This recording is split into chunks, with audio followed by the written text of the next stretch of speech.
Hi all, so we are going to start. We have had some people have some issues. Firstly, I just need to let you know that this is being recorded for those that aren't able to attend or for whatever reason can't manage to get Teams working on their computers. So please be aware of that. So we're here today for the Landlords Forum. My name is Becky. I'm the lettings manager for Lovitz. What I'm now going to do is actually share my screen so that we can actually do this with you. Bear with me a second while I work out how to do this.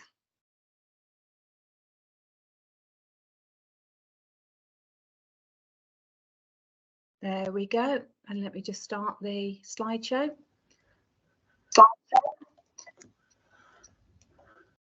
Okay, so hopefully you'll all be able to see the presentation on the screen. Yeah, just checking with Paul that he can see that. So just to let you know, a little bit of safety. We don't have any drills planned here at Lovitz, but obviously if the fire alarms do happen to go off, I'm afraid we will need to evacuate the building, and I apologise that we're just going to get up and run off. So what we're now going to go through is rent increases, how and when you can do them, maintenance, safety and your obligations, services of notices, upcoming legislation, and then we will have a question and answer session. Okay, so rent increases is the first one. So essentially we have two options of how to actually do a rent increase. The first would be a section 13, which is a notice that is actually sent out to the tenants, and it is an official update to the tenancy. The second is a letter. Now, a letter has to be agreed with the tenant. Obviously, if you've got a little bit of an obstructive tenant, they don't want the rent increase, this can then cause a problem. So you can go over the rent increase that is stated in your tenancy agreement by this, but it is very difficult. It isn't a legal update to the tenancy agreement. It is just purely by agreement with the tenant. Now, the first thing that I wanted to cover is you cannot increase the rent before the first anniversary of the tenancy. So if your tenancy started in July 22, then July 23 is your first rent increase. You are unable to do anything before that, and we get asked that an awful lot here. The second thing that I would then say to you is, what does your tenancy agreement say? If we've got any non-managed landlords here or landlords that are on non-Lovitz agreements, then you need to look at what your tenancy agreement states as to what you can actually increase. Now, the ARLA agreement, which is used by Lovitz, our agreement actually says that we have a cap on a rent increase at 7.5%. So in other words, whatever the rent is now, we can increase it by 7.5%. We are having a new agreement that comes out. So anybody that is going to be renewing or having a new tenancy start within the next few months will get our new agreement, and that is actually capped at RPI, which is the retail price index for those that aren't sure. Now, we use the section 13. Purely and simply because it's an automatic update to the tenancy agreement. So in other words, if your tenant is on a periodic agreement right now, there is no need to actually renew the tenancy. You're not giving them another fixed term. They remain on a periodic, just with an increase. But the section 13 is a legal notice that if they need to, they could take out to the bank, the council, the housing benefits section to enable their benefits to be increased or to prove what they're actually paying. So the one thing that we have to remember is with any rent increase, there is the option for the tenant to actually appeal to the first tier tribunal, which is court. Now, this is obviously something that we don't want to do. And it's why it's so important to make sure that your rent increases are in line with your tenancy agreements. So as much as, unfortunately, your mortgage rates may have gone up, you may have higher costs nowadays, unfortunately, keep it to within your agreement, and then it's unlikely the tenant would actually, one, go to first tier tribunal or even necessarily be successful if they were there. Bearing in mind that first tier tribunal can actually make you decrease your rent. So not something that we really want to go down. Sorry, just bear with me 1 second. Mr. Barnes is asking me to mute the that, so bear with me just 1 second while I just come out of that so I can actually just mute a second. I do apologise. Sorry.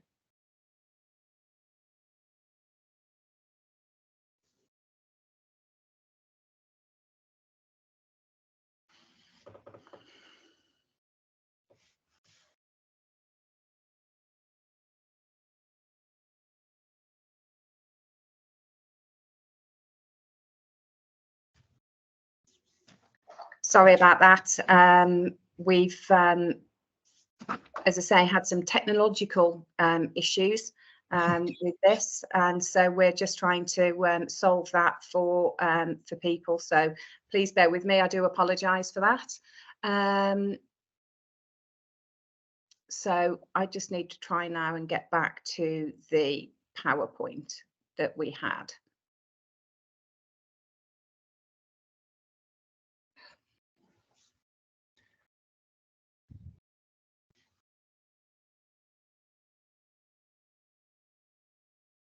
Apologies, I'm just going to have to go back to sharing. I do apologise. I'm not the best on Teams. So, right. I do apologise for this. I'm really sorry. Where am I going? Right. So from current slides. So we were on rent increases. Right. OK. So the next we're actually going to come on to maintenance and safety. So the first one, I'm going to cover some basics, which I know it sounds a little bit daft, and I'm sure you are all aware of this, but it's one thing that I did just want to run through. So the first one will be gas safety records. For those properties that do have gas within the property, it is a check that is required every year. So we do have sometimes issues where tenants won't let us in. We can't get that done, or you may have that as a landlord that manages the property yourself. Don't worry. What you must do though is keep a strong audit trail. All the times you try to contact the tenant, they won't let the gas engineer's turned up, they won't let them in, or they're not there. You keep an audit trail, and then you know that you've done everything that you can. Now, the other thing that comes up with gas safety records is the fact that, especially with people that have bought newer build properties, they send us the building regulations certificate. This is not a valid gas safe record. So what happens with a building reg certificate, and it would be the same if you had a new boiler fitted at the property, all they've actually done is pop the boiler in, and they've tested that that boiler works and the pipework to the boiler is working. What they haven't done is they haven't tested the gas hob in the kitchen, they haven't tested the gas fire in the lounge, and they haven't done necessarily a tightness test on the gas meter. A gas safe record covers all of those things, and that's why a buildings regulations certificate is not applicable. Even if you've only got the boiler as the only gas appliance in the property, you have to have a gas safe record or CP12 certificate. Okay. So the next one is the electrical installation condition report, or EICR. And this is a check of all of the electrics within the property. They are required by law. Generally, they are a 5-year certificate. However, they can be less. They cannot be more, but they can be less. So in other words, if the electrician goes out and he may highlight some issues, and they will come in the form of C1, C2, C3, C4, and FI, further investigation required. Now, your C1 and C2s must be rectified within 6 weeks of having the report done. And the way I classify the C1s and C2s, you'll have to excuse the way that I'm going to put this, but it's the easiest way to explain it, is a C1 is dangerous. If it hasn't killed you now, it's about to. A C2 is potentially dangerous. It might kill you. So that's why they have to be done. So you would need to go and get those redone. And then at that point, it could be that if there is C3s and C4s, which aren't as important, but the electrician might feel that the electrics aren't good enough to issue a 5-year report. And we sometimes will see that they come through as 2 years. Or it could be that they send you out a list of remedial actions that need doing. And it's a case of, right, if you do X and Y, I can give you a 2-year certificate. But if you do X, Y, and Z, so in other words, a little bit more, you can actually get a full 5-year certificate.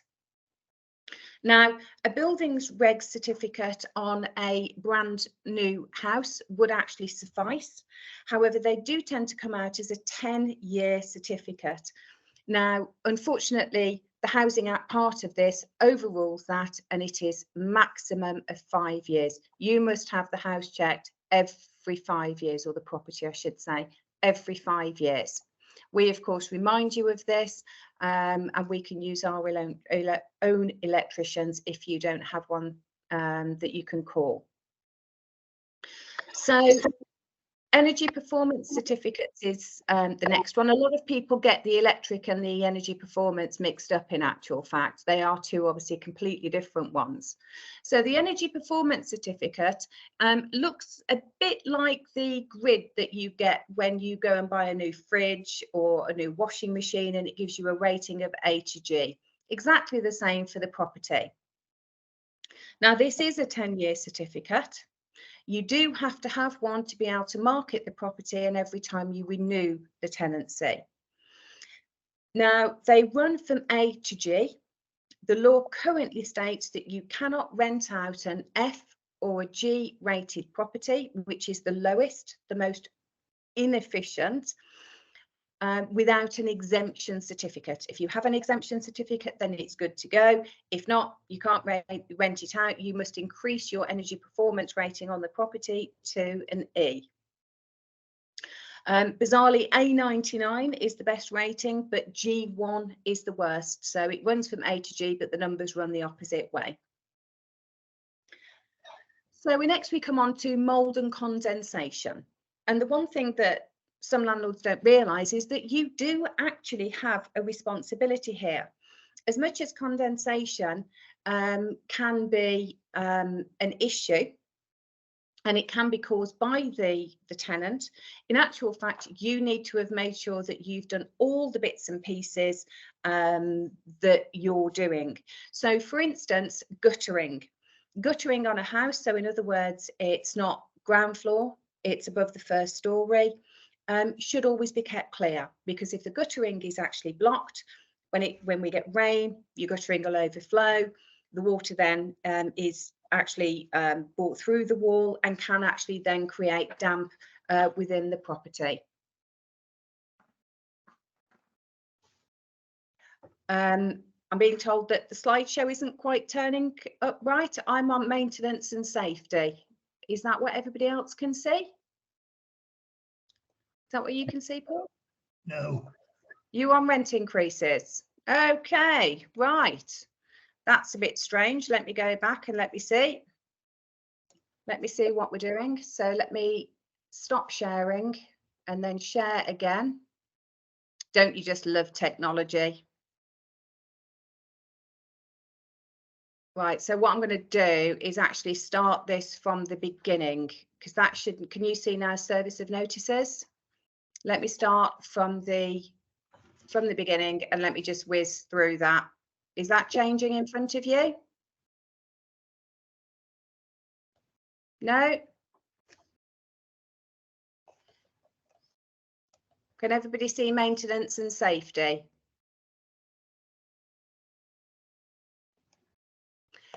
No. Marvellous.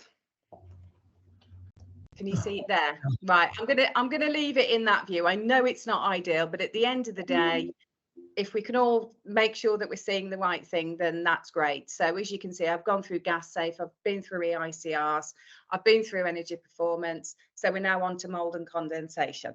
So we touched on guttering, about the fact that guttering can actually then create mold within the property because there's excess moisture within the property.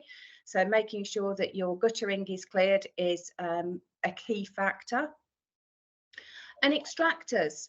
Extractors within the property are actually mandatory.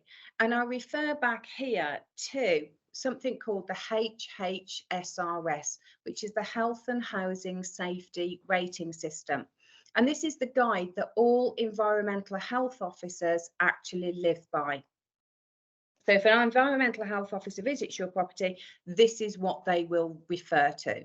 And the HHSRS actually states that we have to have a form of mechanical ventilation within the property capable of removing 8 litres of moisture per minute, or 8 litres of air per minute from the property.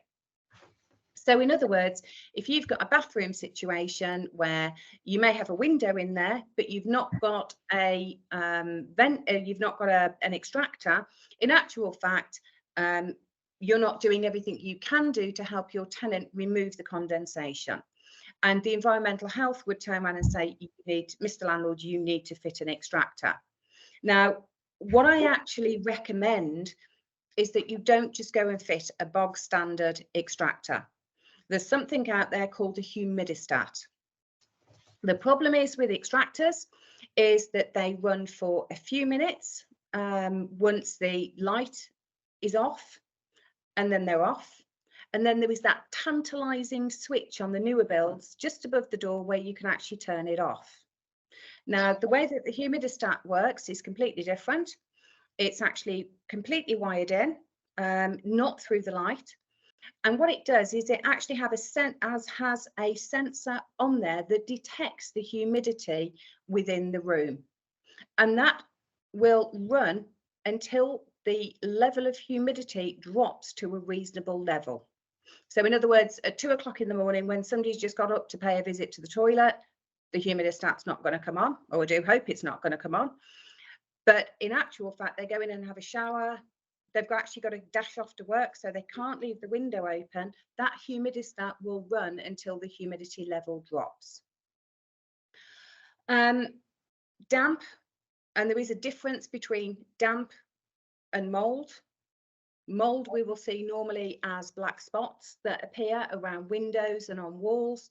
Damp tends to be a patch on a wall, it looks like a wet patch, and can sometimes be powdery and causes flaking. If you've got damp in the property, you're putting excess moisture into the property. And at that point, again, it may be more difficult for the tenant to be able to remove that excess moisture that shouldn't be there. And obviously leaks. Any form of leak is putting water into the property. We don't want that extra water in there because, again, it just gets to a point where the tenant just can't keep up. And again, they're never going to get rid of the mold or stop the mold appearing. So again, these are all the things that can go on. Now, if you think you've got damp or mold in the property and your tenant's complaining, one of the best things that you can actually go and get done is a damp or mold survey. We tend to call them damp surveys. There are a couple of companies out there. There's a company called Dampco that will go out, and it's a free of charge basic report. We also have another company called Town and Country that will go out. It's a little bit more of an in-depth report and costs just £65. And what they will do is they will go out, they will have a look and go, do you know what, you've got your extractor, there's no guttering issues, there's no pointing issues that are causing water ingress. It's your tenant not ventilating. And the great thing is that you've then got that on file. So at the end of the tenancy, if there's any form of deposit dispute where we're trying to then claim for a mold issue that now needs treating and painting at the end of the tenancy, we've got that damp report that is actually shown that, well, actually it's the tenant. There isn't anything wrong with the property. As much as the tenant might say there is, we've actually got a report that states that. So always worth looking at. Maintenance and the non-paying tenant. Always a tentative subject. We do hope that you've not got a tenant that's not paying. Sadly, there are tenants out there that don't pay. The issue that you have is that you have a legal obligation as a landlord to ensure that the property is safe and that they have a reasonable standard of living.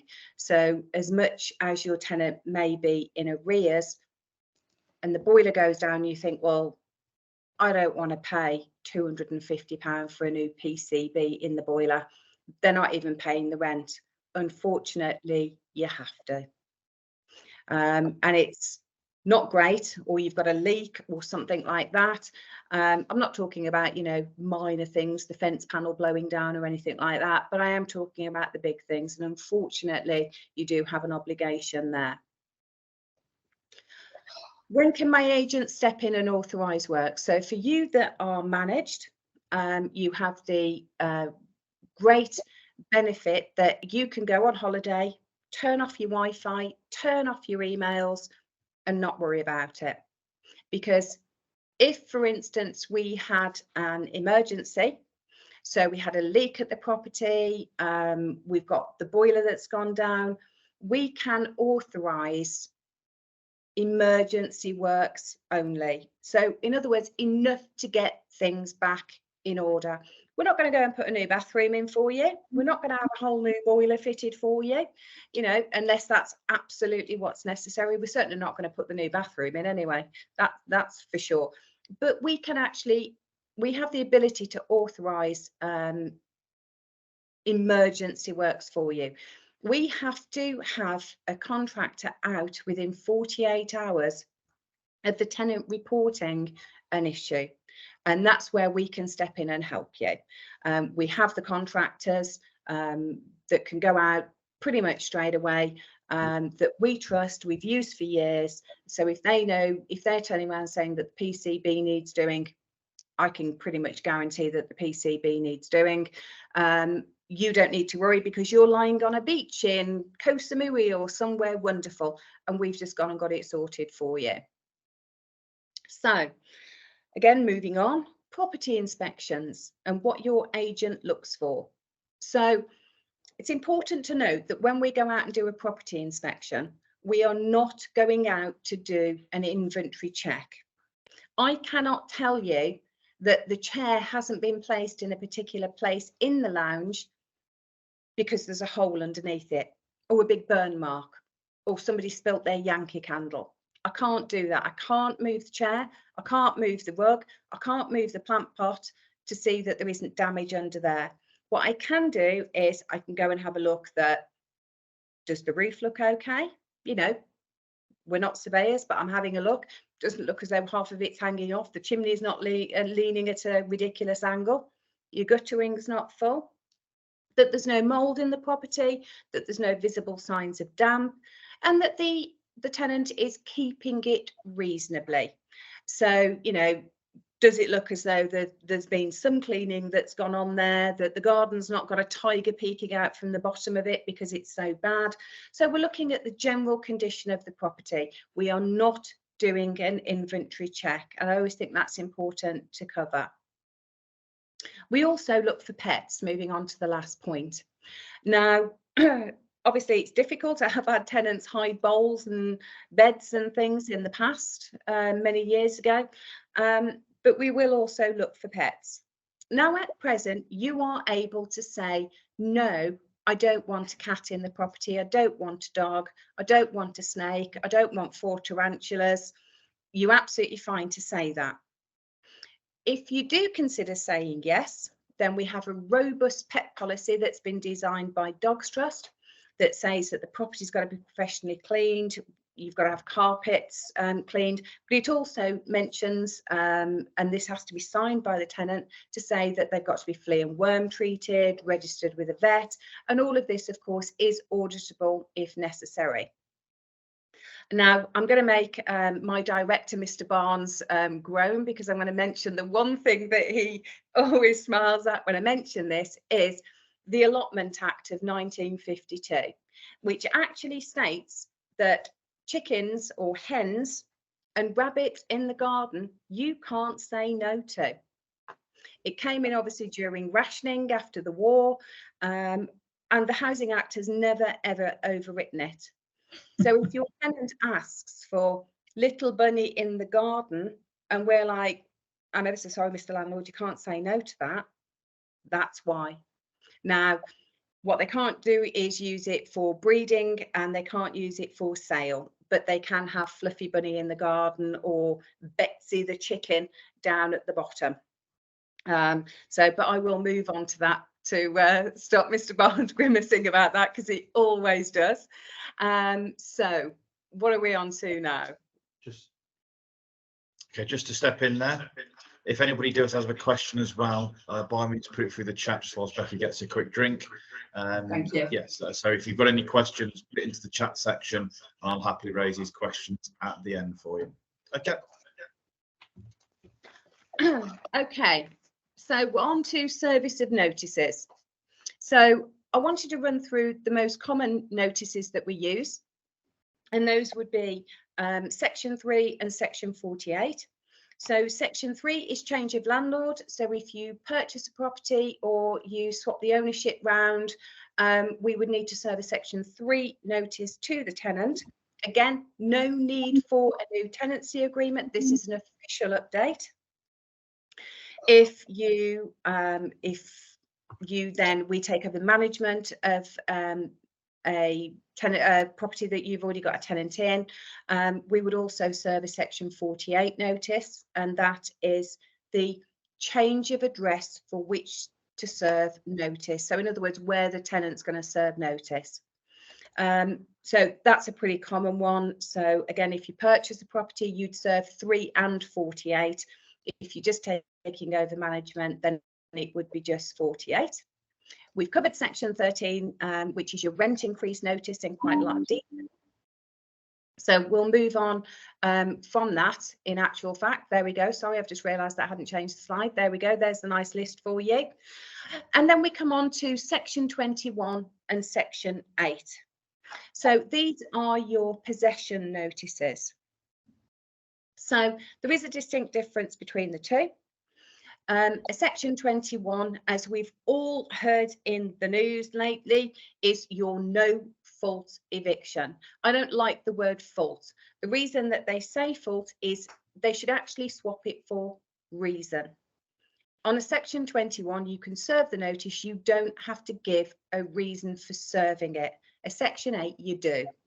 And that's why it's called a no fault notice. So serving a Section 21, you give 2 months notice and 3 days. And yes, the Housing Act states just 2 months. However, if you actually get to court, you sit in front of a judge, the judge will turn around and say that the tenant didn't have reading time. I'm never sure why it takes 3 days to actually read 2 sheets of paper. But the judges can't be argued with, sadly, and therefore we always give the 3 days. We do actually go a day over what we need to give, just to ensure that in case of bank holidays, weekends, just in case you get an obstructive judge and you end up having to go that far after your Section 21, because I always serve thinking, what if we have to go to court? And so I always make sure that if we are serving notices for you, we're doing it correctly and in a way that, should we need to, we know that that notice is going to stand up in court. So what a lot of people don't realise is that to serve a Section 21, there are certain things that have to have happened beforehand. And right all the way back at the start of the tenancy, if we're talking pre-2015, then they have to have had a copy of the gas cert and a copy of the energy performance certificate.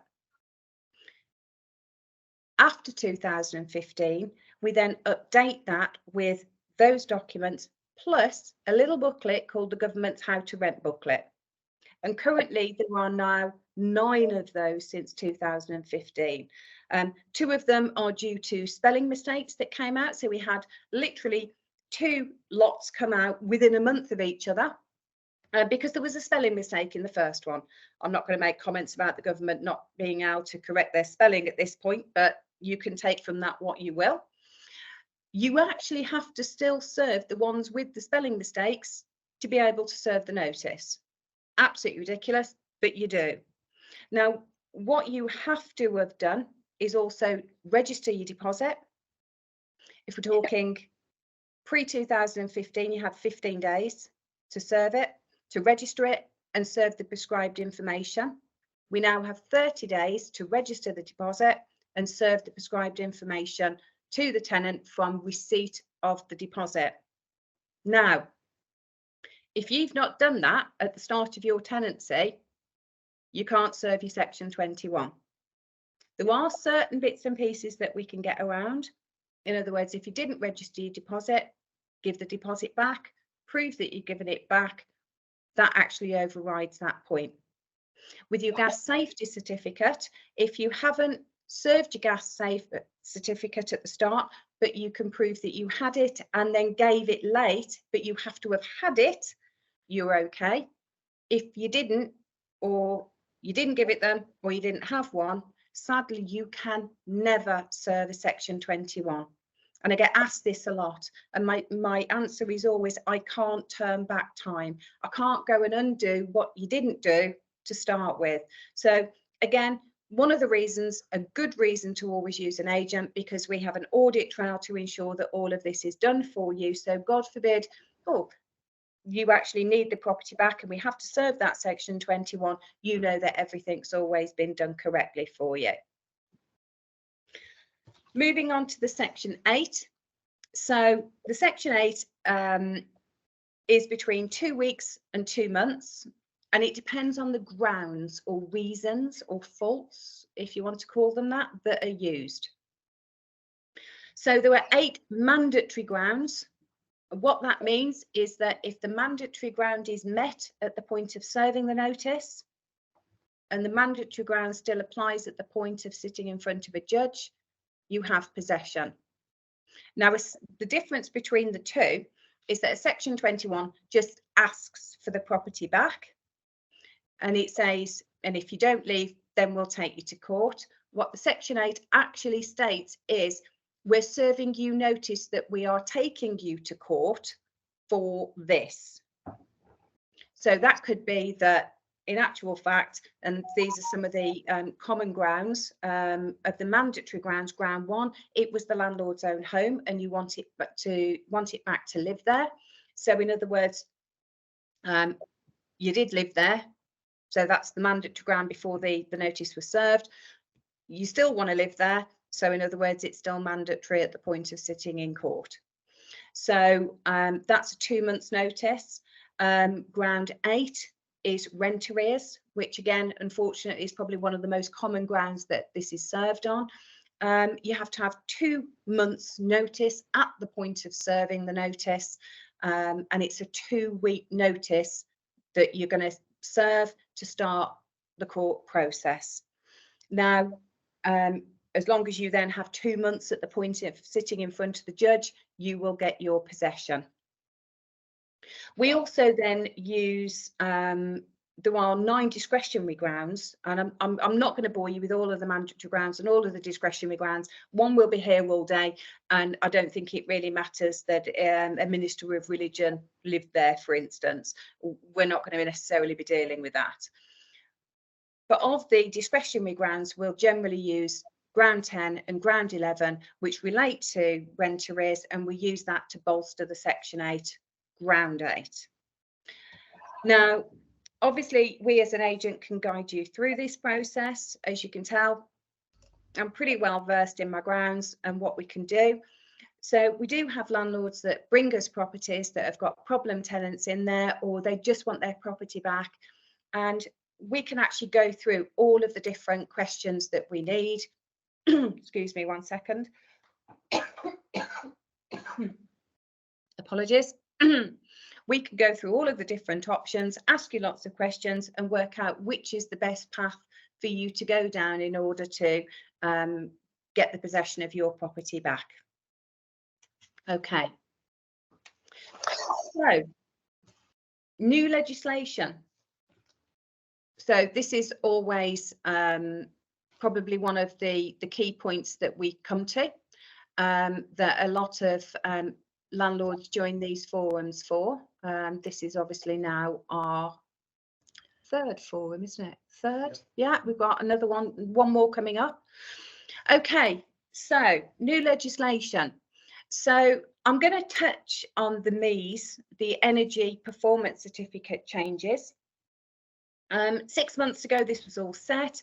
The fact that in 2025, it was coming in that should your property come to market for a new tenant, you must achieve a C rating. And then in 2028, it was retrospective that all tenancies or all properties where there was a tenant had to achieve the C rating. Now, Mr. Sunak then decided a few weeks ago to turn around and go, no, I'm not going to do that. I'm just going to make landlords do their best. Now, the problem that we've got is at the moment we have massively conflicting communication that's coming out.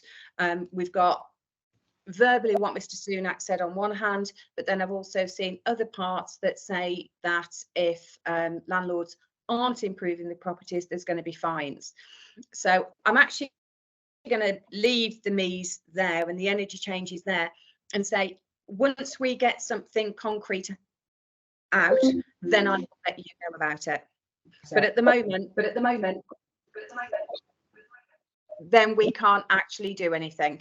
I can't tell you anything at the moment, so I'm just highlighting to you that it is on our radar, and as soon as we get something, we will let you know. One question just to step in there, Becky. Are listed buildings exempt from EPCs? Are listed buildings? No. No, you still have to have an exemption certificate. I have a landlord that does have a listed building. He has not been able to update the double glazing, for instance, because the windows are listed. The outside of the building is listed, so he couldn't do internal insulation. What he's had to do is do everything internally. So internal wall insulation, upgrade the heaters, because of course it's all electric.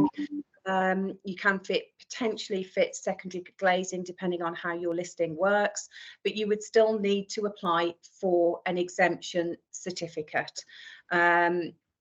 So I hope that answers the question. Sorry, listing doesn't equal an automatic exemption, sadly. Okay, so the big one is the Renters Reform Act. Now again, I'd got all this presentation set out. I did the Coventry Forum, and then again there was a big announcement on the U-turn on Section 21s. Now there's still an awful lot that's coming out. I'm still going to run through what the plans are regarding those and all of the other bits and pieces that are coming out with it. We are expecting it at some point in 2024. I really do think that it's not going to be earlier. I think it's going to be later because of the amount of work that is actually required with some of the bits which you'll hear as I go through this. There's so much work that the government have got to do that it's absolutely ridiculous, and there's certainly no chance with everything going on at the moment that I think they're going to be able to get that done sooner rather than later. So one of the first things is we'll all be aware that the current tenancy agreement that we all have is generally an assured short hold tenancy. They are actually going to get rid of assured short holds. They're going to actually make them assured tenancies. Most of you will know about assured tenancies in so much as they are given to council tenants. So in other words, housing association tenants. So they will all be assured, which is basically a more secure form of tenancy for tenants. So they will only be fixed for the first 6 months. There will be no fixed term actually listed within the tenancy agreement. It's an automatic fix of 6 months, which also means that you won't be renewing. Everything after 6 months will roll on to a periodic agreement. So a complete U-turn there. So how our Section 21s are going to work on assured, I don't know yet. That's going to be interesting because that's a complete and utter change to the Housing Act. I mean, a complete U-turn, and will change housing benefit, housing associations and everything. But anyway, we'll come on to that a bit more in a moment. So all landlords and properties will have to be registered. And I think this is one of the reasons why I've said, as much as we think it is going to come in next year, I don't think it's going to be earlier, because there is a whole property portal that is going to have to be designed and put in place ready. So what will happen is you as a landlord will have to be registered, and then each of your properties will have to be registered, and all of the details and certificates and dates will have to be uploaded to you, uploaded to it. Now, obviously, for you, managed landlords will be doing this for you. But one of the big things that they're actually saying is, when we actually then market your property, so 1A Smith Street goes on the market, within the actual description for that property is going to be your unique landlord code. Now, I do hope that it isn't going to come out as Jones 1371, in other words, something that's quite obviously you. I'm hoping that it will be a completely unique code of LS 3421, for instance, so that doesn't actually allow any kind of landlord to be recognised from it. And they are stating that that should happen, that there shouldn't be any form of recognition that is available from that. Now, one of the other large changes in there is pets. We touched on pets earlier, so you know the current legislation, but with pets, what they're actually turning around and saying is, you're not generally going to be able to say no. Now, I don't think it's going to be a problem if somebody comes along with a Labrador, a cat. What we will be able to, by the looks of it, turn around and say is that 6 Labradors, 2 cats, chickens and a goat, maybe not the chickens, depends on whether it overwrites the Allotment Act, but that volume of pets, for instance, isn't going to be acceptable in the 2-bed terrace down the road in Earlsdon. What it also won't overwrite is any master leases that are in place with flats or block managed properties. So in other words, if you rent out an apartment within a block and that master lease says that there are no pets allowed, then that will still continue. That you will not, you will be able to turn around and say no because of that master lease. Now, what they're also turning around and saying is that you can either make the tenant take out an insurance policy that covers against any kind of damage or issues within the property, or you can take out the insurance policy and recharge that cost of that part of that policy back to the tenant. And that's what they're saying. So at least they're trying to turn around and say, you know, there's some reasonability in there for landlords, and landlords are covered should the dog or the cat cause any issues within the property. Okay, moving on to the last slide. So I've actually covered pets and when I can say no. So it's quite an, you know, a big subject, and it's very emotional. I'm not sure that's quite the right word, but anyway, yeah, it's going to be a big one, and I think that's going to sort of rock the boat definitely with a lot of people, especially if you've had a tenant in there that has caused damage previously with a pet. It's not probably a path that you want to go down. Obviously, when we've got more meat on the bone, then we will let you know about that. So all rent increases with the Renters Reform Bill will be via Section 13. So when we talked about Section 13 previously, and we talked about there being 2 options with the Section 13 and the letter, that again is going to go out of the window. It will be purely via Section 13 once a year. So once per year by that Section 13, Doesn't matter what happens with the market, with anything else in the meantime, once a year via a Section 13. I get the impression from what I've read, they will be heavily monitored and there will be strict guidelines in place with regards to those. In all fairness, I don't think they will be any stricter than our tenancy agreements already are. So I think if we keep with our rent increases, then I don't think we're going to be far off. So one of the other things that they're going to say is they're going to bring in tighter legislation regarding no DSS. Now, we already can't advertise no DSS within any advert on any property anyway. It's actually classed as discrimination. However, they are actually tightening that because obviously at the moment there are sort of get outs around that we can work around sometimes. I can't imagine that they're not going to still have to meet affordability and things like that, but it's a stricter, tighter rule regarding that. Now, at the moment, the next one is no children. At the moment, you are quite able to say that you don't want children in the property.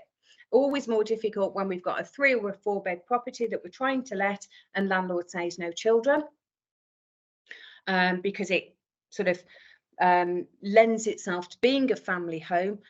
But at the moment, you are quite able to say that.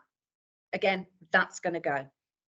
But again, you look at a 2 bed property and you've got somebody with 3 or 4 children, that's not going to be acceptable.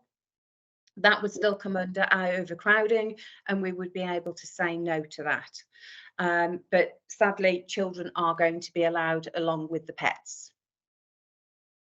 So one of the things that sort of led in the news was the abolishment of the Section 21 notices. Now, again, as we've heard Mr. Sunak say, this is now going to be delayed.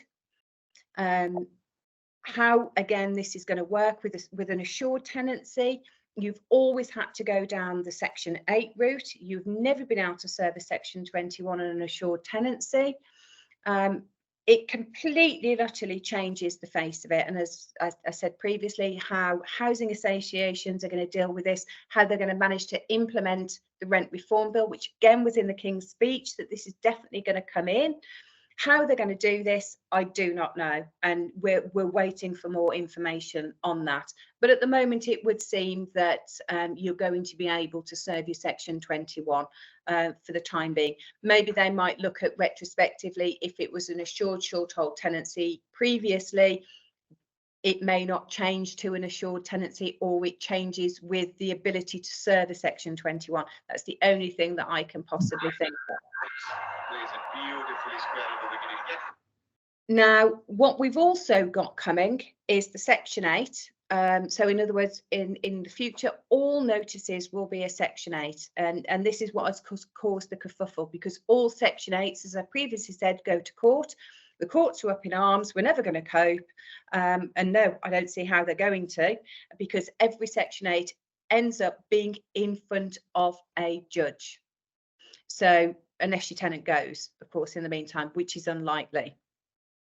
So how they're going to cope, I'm not sure.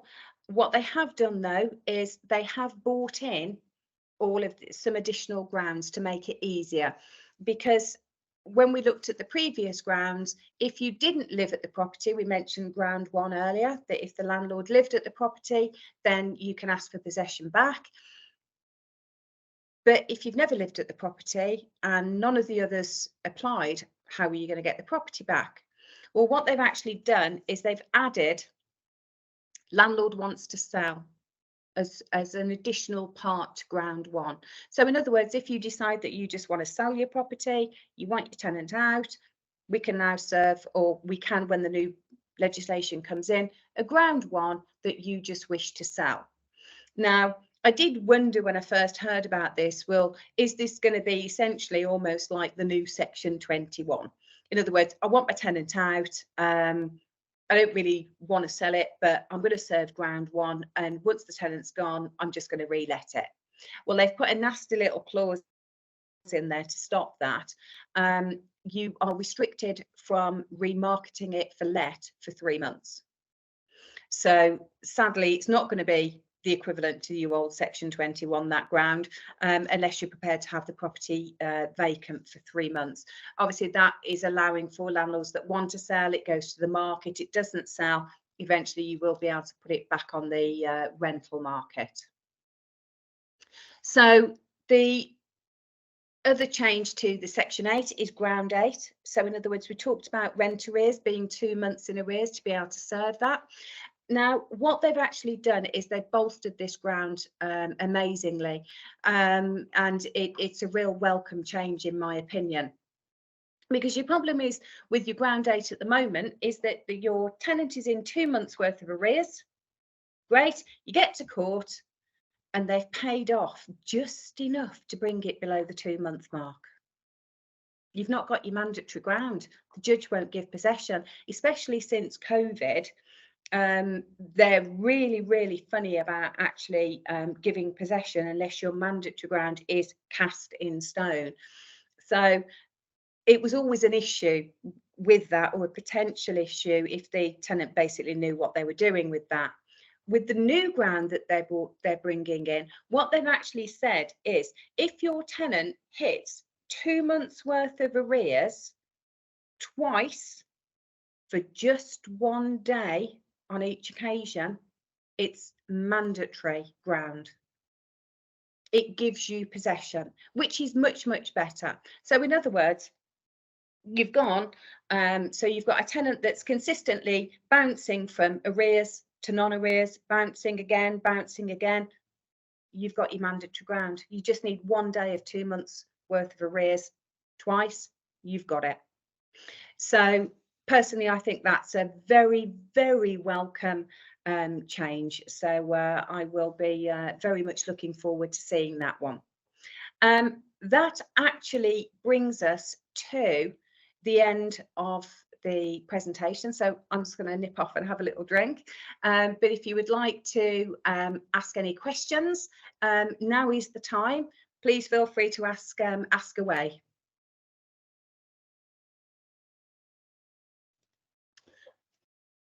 Okay.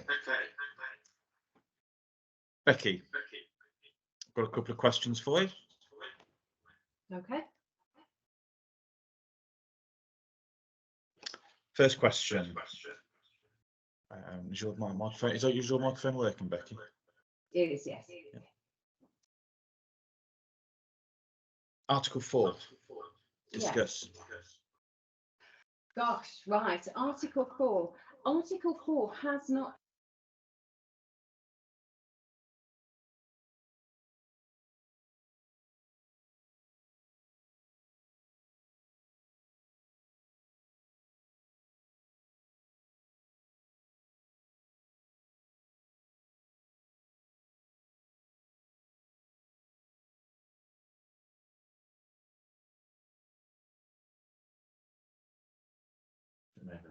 Sorry, I do apologise. Somebody muted me there then. How rude.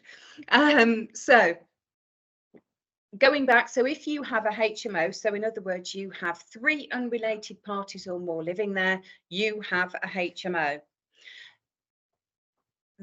The regulations regarding the licensing or the mandatory licensing from the council haven't changed.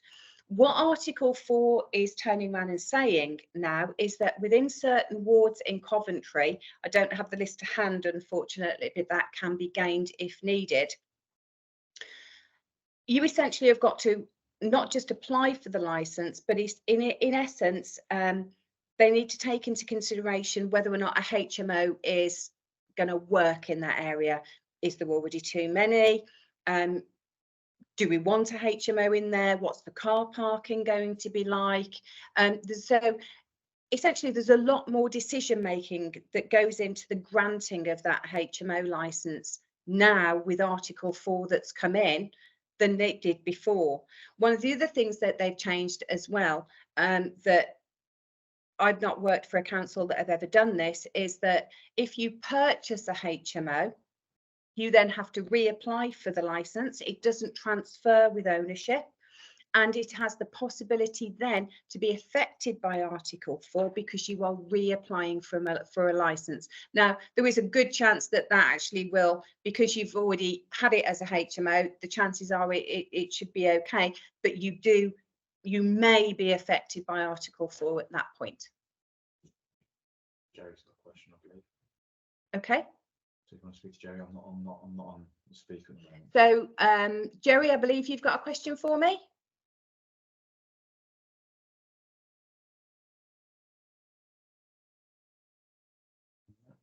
Jerry wants to put it in the chat, you can do, but Jerry, if you'd like to put it in the chat in your question, or I don't think you're muted by the looks of it, but if you just want to ask your question, you can.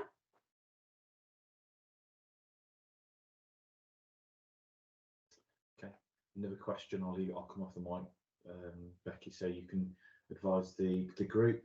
So Paul's just come off because we're getting quite a lot of sound reverberating round when Paul is having his mic because we're sat opposite. So Paul's just going to ask a question. Do you have any tax advice for a landlord? Tax advice for landlords. Honestly, I'm not an accountant, and you know, I hold my hands up to that. Am I an eviction specialist? And do I have a good knowledge of the law surrounding lettings? Yes. However, I would not like to give advice regarding tax because that just isn't my area of expertise, I'm afraid. What we can do is, if Paul has the person that's asked that question, which he's nodding to me, yeah, he does. What we can do is send you over some details of an accountant that we actually recommend and that would be able to give you some advice, if that's okay. But I'm afraid I am going to duck out of that one. Apologies. Maybe it's something that that we look at in future forums, that maybe we have a guest speaker to come in from an accountant that maybe you can pepper with questions. So that is something that we may potentially look at for future forums. Okay. I have one other question. Another question, okay. Is it best to sell a property with a tenant in, or would you advise asking the tenant to leave and then bring the property on the market? Okay, I'm actually going to hand you over to Mr. Barnes at this point because Mr. Barnes is the director for sales as well as lettings, and I can certainly talk about how to get your tenant out and the best ways, but Mr. Barnes by far would be the expert on whether or not that affects the value, that kind of thing. So I'm just going to mute myself, have a little drink and hand you over to Paul. Hi there. Sorry, you now have me to answer your question. So unfortunately for you guys, I'll give you my understanding on what's best to do here.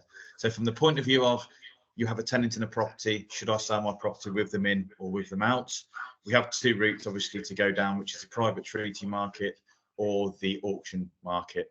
With regards to which is the best route, if I take you down problematic tenants who are unlikely to give you easy access to a property, I would strongly suggest the auction route may be the best route there.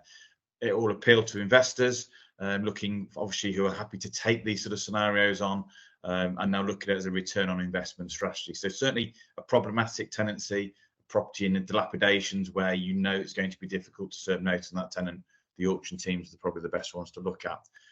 How easy is it to sell a property with a tenant in place? I think a lot of it will depend on the tenants that you have. How compliant are they in terms of conducting the viewings, allowing access for marketing photos?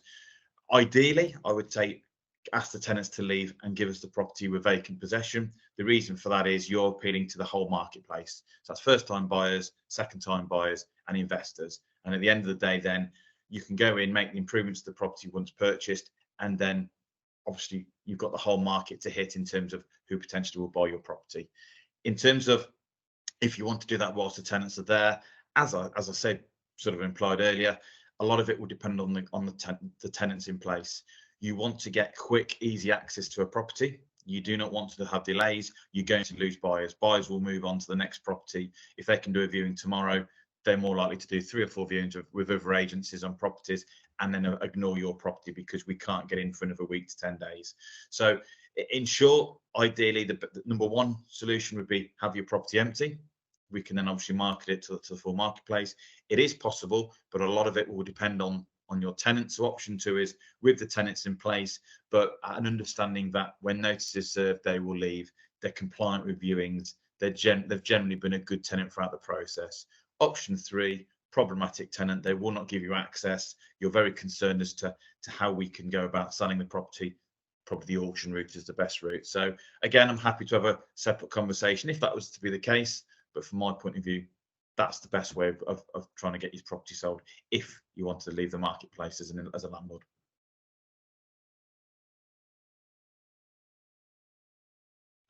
Okay.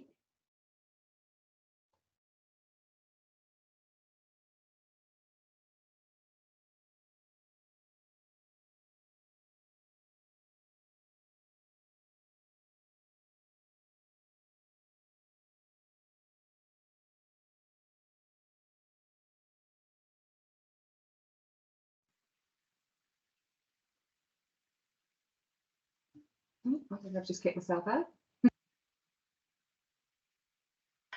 Yep, okay. Another question? Can insurance for pets be applied under current legislation? This is from Jerry. No, is the answer, because that actually comes under. Sorry, just to confirm to everybody, can pet insurance be applied under current legislation? The answer would be no, because it would, you can ask your tenant to have pet insurance, but you certainly couldn't make it mandatory.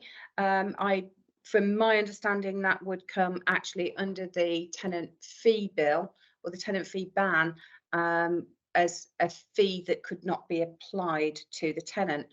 The best way to do it would actually be to use a robust pet policy, such as the one that we have and that we use here, to be fair. As I say, it's been designed by Dogs Trust. It has been court tested. It's been tested via deposits, and it does work. So at the moment, that would be absolutely your best option. And another question from Jerry. Will there be a charge incurred when new legislation comes into force for landlords having to register? At the moment, we don't know. So the question was, will there be a charge levied for landlords having to register? At the moment, we don't know. Honestly, just don't know. It isn't something that has come out at the moment. It is in its second reading in Parliament. I have a copy of the draft legislation downstairs. Unfortunately, charges for that are not mentioned in that. I can't imagine it's going to be free, but I also can't imagine that it's going to be a lot of money either, because obviously they want landlords to register.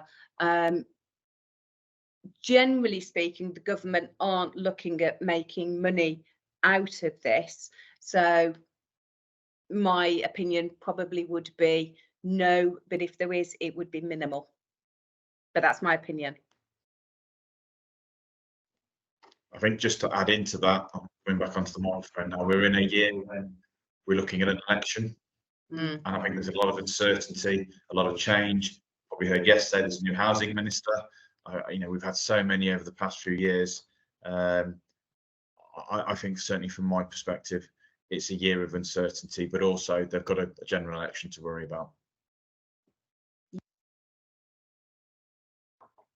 Yeah, can everybody hear me, by the way?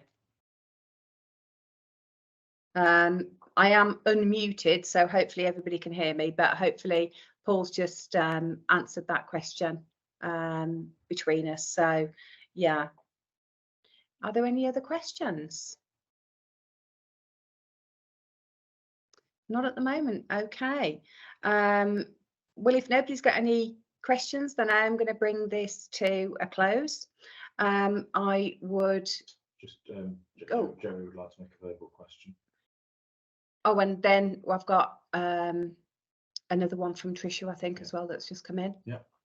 So yeah, Jerry, by all means, fire away. I think I just need to unmute I think my sound is muted, so bear with me. Okay, Jerry, do you want to ask your question?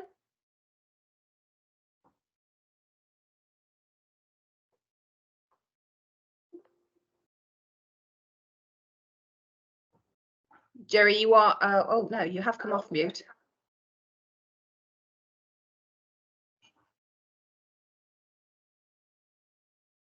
I'll answer Trisha's question. Yeah, if I'll answer Trisha's question in the meantime then, which is? So are landlords of commercial properties responsible for EICRs for their tenants, or do the commercial tenants have to arrange their own? Depends if I'm going to say,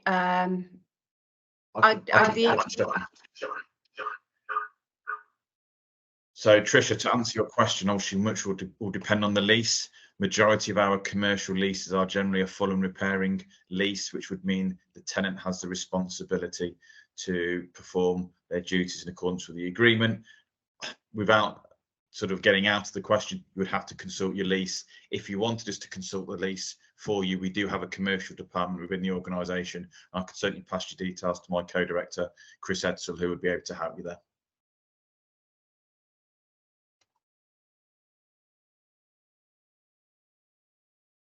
Okay, Jerry, you're not muted from my end. So you've got your camera turned off, I can see, but you're not muted because I can mute you, which obviously I don't want to do if you've got a question to ask.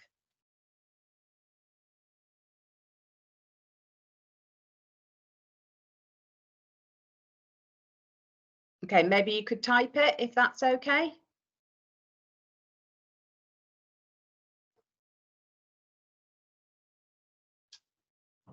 Yeah, just coming through now.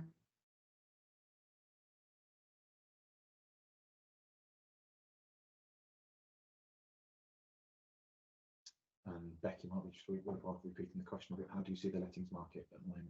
How do I see the lettings market at the moment? Incredibly buoyant. There isn't enough properties. We've still got the same amount of tenants that want to rent. Rents have shot up dramatically in the last few months, absolutely shot up. So this is all about the current market at the moment. So yeah, it is a case of if you've got a property coming to market, don't worry. We put a 2-bedroom terraced house on this morning. Excuse me, sorry. Jay put it on at what, 9:34, and within around half an hour, I'd already got 2 viewings booked for lunchtime today. It just is crazy. There just isn't enough properties to go around. However, I would caution landlords for being too over-ambitious with the rents. What we are finding is that although there is a shortage of property, even that, and you can put your property on at the new market value, I would caution you about being too eager to achieve a higher rent. We are seeing that landlords that are trying that, the properties are slower to let. So it is still price sensitive, but we are getting increases in rent. I hope that's actually answered the question fully. No, certainly, yeah. To add to that, just from my point of view, because you know, with a lot of new people I've met over the time, it's very, very strong market. We have a number of applicants who are registering with us quite quickly when a property goes live and looking to view. And I think the key there again is we have a very good choice of tenants, and our responsibility to you as landlords is to find who we believe to be the best type of tenant. And it's not just the first one which comes through our door. We do affordability checks, we do credit checks, work references, landlord references, right to rent checks. We even do, as I say, affordability calculators. We monitor spending habits as well, just to give you that extra protection as a landlord. So again, it's making sure that we don't become complacent to ensure that we find the best tenant for yourself.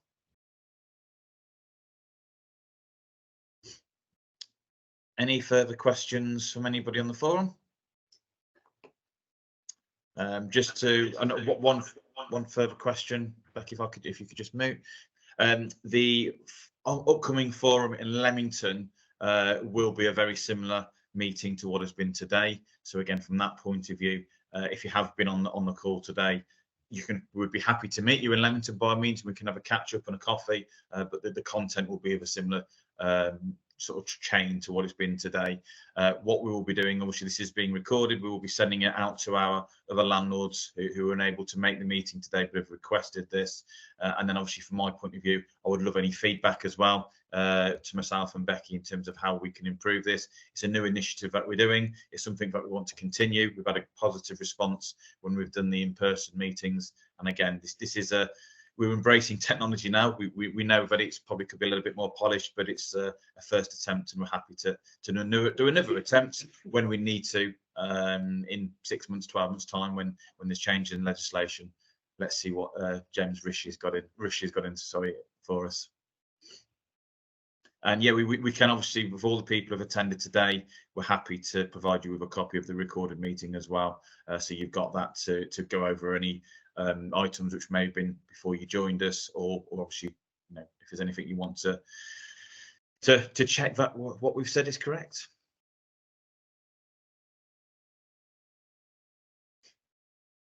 So is there any further questions in the chat? I think hopefully we've covered a lot of ground today. It's an ever-changing environment, an ever-changing department.